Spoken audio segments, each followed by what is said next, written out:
So to start this session, we're just working on their set stance and just keeping their feet underneath them.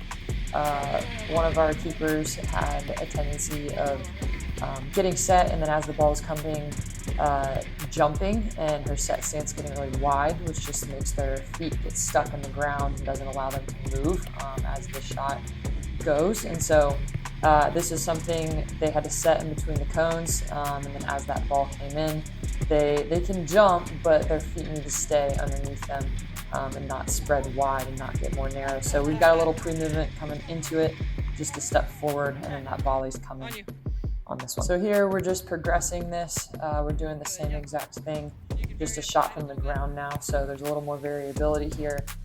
They're probably doing a basket catch on most of these, but if that ball comes high, they should be switching into a diamond or a contour catch.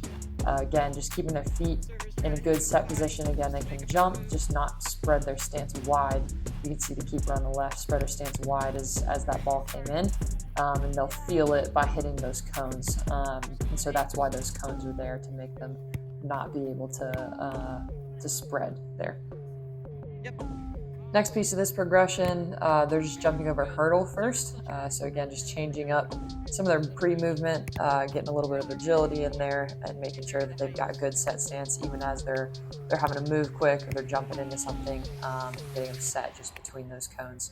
So just changing it up a little bit. Again, shots coming from the ground here, making sure they're not jumping wide, even if they do take a little hop, and that they're setting in the right spot. They will feel it. Again, they'll knock those cones or step on them if their set stance just does go wide here.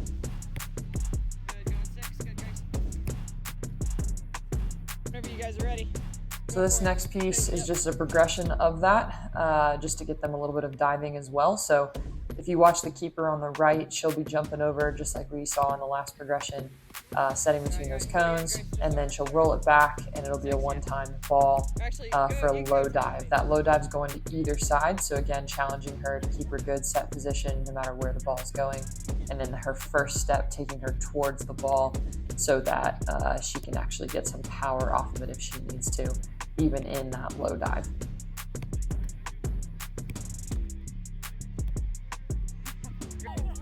So next we move into just a reaction drill, getting them ready for the rest of practice with the team here.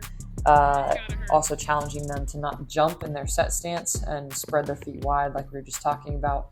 And so what better way to challenge some of that than to move into some reaction stuff. So ball's being tossed over the net. The keepers in the front are going to be punching the ball and trying to score.